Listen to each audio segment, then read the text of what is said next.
All right, beauty lighting is difficult. It's a challenge, and there's a couple reasons for it. One is there's a lot of skin that has to be lit perfectly, and not everyone's skin is perfect. And so beauty lighting is probably one of the hardest lightings to master. But what I learned is that as I began to start shooting beauty fashion, it pushed the skill level that I was, that I had in my lighting to a whole new level, because I had to really be particular about my light and how it strikes the face. The first thing that I sort of began to experiment with beauty was with a beauty dish. Now, I bought this beauty dish, and it's a 22-inch. It has this little pan on the front, so your strobe sits in the back. It hits that little pan reflector, and it bounces around and spills around the outside of the beauty dish. For the most part, I use a diffusion sock over the top of it. And I bought this beauty dish, and I brought it into the studio, and I didn't have a clue how to use it. And so I actually hung it on a hook for over 2 years. And then one day, when I did that first edgy 3-light approach that I'm going to show you in one of the episodes, I actually pulled that beauty dish out, and I began to play with it a little bit. And then eventually I brought it into a beauty scenario. And at first I didn't understand where to position it. And so what I'm going to show you is starting with this beauty dish, which is only 22 inches. If you have that beauty dish really close, it produces an absolutely beautiful, stunning light. All right, so we have Kate with this headdress on, and what I want to do is show you how I kind of use a beauty dish. And the most important thing to really understand about a beauty dish is that controlling the shadow that is created, because everyone has a socket, eye sockets, a nose that creates a shadow, lips, and a chin. And so as you raise the beauty dish up, the definition or the shadow is going to elongate, will increase. And so because everyone's face is different, you can't say there's a formula that you have to have the beauty dish at a certain angle, because there are some models that really have deep sockets and some that don't. So it really is, when I bring a model in or a subject in, and I begin to look at the back of my monitor, the first thing I look for is where are those shadows showing up. If they're too deep, I have to lower my source. If I know that they don't have a really deep eye socket, I'll probably raise it up a little bit so that I get a little definition under the eyes sockets, the nose, the lips, and the chin. So that's the key to that. So when Kate showed up, she makes headdresses. That's kind of her side little thing. She's an artist, and so she showed up with all these wild headdresses. And so we did this shoot. I had her up against the flat, and we just had her lean up against it.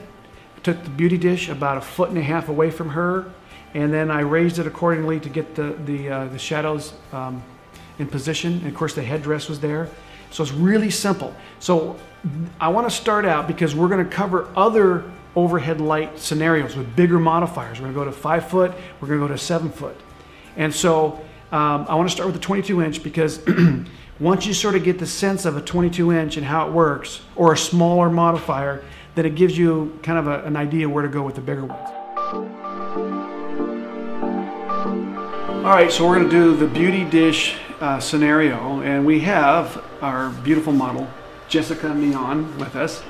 And I've shot Jessica a lot, and she really has an amazing face, and it works great for a lot of the sort of beauty scenarios that I've done in the past. So what I want to do is I want to show you it's a one light approach with the beauty dish. We have Jessica up against a gray wall. You can do this, I've done this with like colored, paper up against the wall, so you can tack up a seamless, say red or yellow or blue up against the wall. What I like a wall for, instead of just having a sweep, is that the model can kind of lean, and for some reason, for me, it kind of gives more options, so they can kind of feel a little more comfortable pushing against the wall. And this beauty dish will give a natural vignette around the model, and it also really hollows the cheek out. So if I have, for example, a bigger modifier this close, it's going to be a little softer but it won't give as much of the hollowness right here. So we're gonna take a look at that and kind of show, we're gonna do some full length, well, not quite maybe full length, but we'll do a variation of really tight, backed up a little bit, and then maybe 3/4. So let's start with tight here. And what I normally do is I typically start out by putting the beauty dish is on a boom, which so it's countered off so I can get underneath it. And I usually put the beauty dish just about on the lens. So let's go here, and we're going to zoom in a little bit here. We're going to do more or less a tight headshot here. Let's do this. Before I'm going to raise it up a little bit because I don't want to be like sort of looking up at you. So let's go a little more straight on here. Right there, make sure I'm focused. All right, so the first thing I noticed is that we've got a little bit of a shadow under her nose, her lips, and her chin. About what I would like. What I want to do is I want to show you by raising this light. So let's go up about, doesn't have to go much, but let's say about 8 inches. Right about there. And show you what the difference is. Okay, here we go again. So immediately the shadows start to get darker. And again, based on what you like as an artist and what sort of the vision that you have, you can now adjust the light accordingly. So let's go and I can increase the shadows, and I also can bounce back some light back in, and it'll soften the shadows, but they're still there. So here we go again. So that's with a bounce. And actually that looks amazing. So it's really a combination of sort of raising and lowering the light, filling it up a little bit, that kind of gets you the look. This really, your cheeks are amazingly hollowed right there. And a lot of women like that. That's kind of like one of those things women like their cheeks hollowed. But let's try that again there. See, that's way too shadowy for me. So let's try another one. So give me that little smile again. Okay. All right, so let's do this. I'm gonna go and I'm gonna lower it down and then put the fill on and show you what that looks like. So we'll do it back down here. So this is without the fill. Okay, give me that little smile again. Okay, so that's pretty good. So let's do a fill on that here, right there. So now you can see the difference, and it's absolutely beautiful. So now what I'm gonna do now is I'm gonna back up so we get the natural vignette to start to show up on the wall. Okay, so Jessica, what I'm gonna do is let's lower this just a little bit. Right about there, because I've lowered my camera. So what I normally do is if I lower my camera, I lower the light with it. And that keeps the shadows constant. All right, here we go. Okay, that looks great. Do both arms up. Remember you had like that? I love to kind of set that up right there. Okay, that looks really good. Okay, so let's take a look at that with a fill card. And so this is what I do all the time. I just kind of add one bounce into the scene and then do that little shoulder up sexy thing like you did. Beautiful. I love it. All right, so now what we're gonna do is we're gonna back up even more. So let's take and go vertical. I'm gonna drop my lens down, back up a little bit here. And again, I shoot a lot with a 24mm, and so I have to make sure though that I'm kind of at the right angle, otherwise it'll start to distort. So I'm going to lower this just a little bit. Okay, so I'm going to go just below the dress line. Focus. Now I've got to lower my light down a little bit, just a little bit. I got to make sure I'm clear here. Try to go a little bit more. Right there. Okay, ready? 1, 2, 3, right there. Beautiful.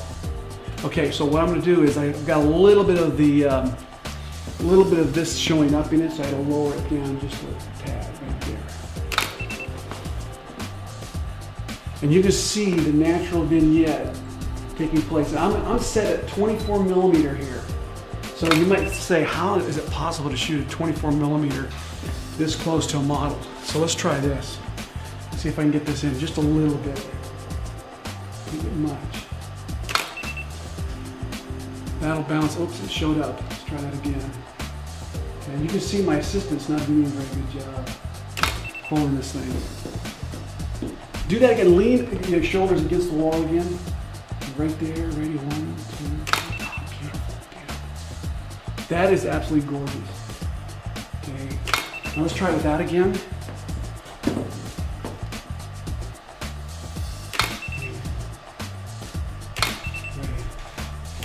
We'll just fire a few off here. See, so I'm waiting for Jessica to kind of just get to her position and I fire. Just keep going. Beautiful. All right, so there you have it. Really, it's that simple. And this is probably, like I said,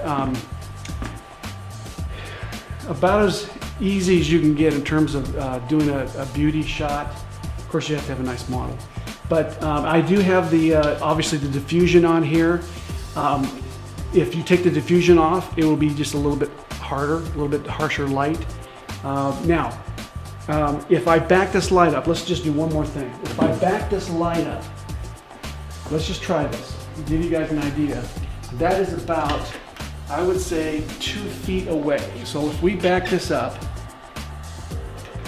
raise it a little bit, I'm going to have to increase my power a little bit. And I'm going to show you how it gets a little harsher. It's also going to spread the light a little bit. So it's still a little dark. Let's go to the next, up just a little bit more. Okay, let's try it again. So this is a little harsher. You'll see that the edge from the shadow to on her skin is going to be harsher. It's a quicker, faster fall off than it was when it was 2 feet. So we're about what? Maybe 4 feet away. So I've doubled, basically doubled the distance. So it gets a little harsher, a little harsher. So if I back this up, say, 15, 20 feet, it's going to be even harsher. So that'll give you an idea of sort of how you can manipulate this light. One light process. If you shoot on a white wall, you're going to get a little bit of bounce back around. We talked about that in another episode. Get a little bit of bounce back on her skin, her shoulders, and her face. So that's an option too if you shoot a white wall. So there we have it, very simple, and try this at home.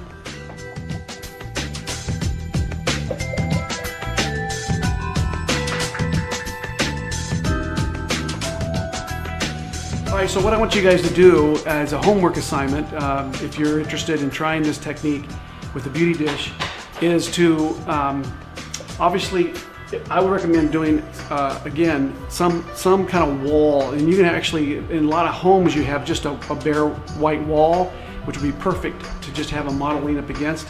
If you don't have a beauty dish, keep in mind that you can use a modifier that, let's say, a small umbrella. Now, small umbrella will be a little bit harsher, but you can also manipulate that to get the softness you need. So you don't have to have a beauty dish. A beauty dish is actually pretty easy to use.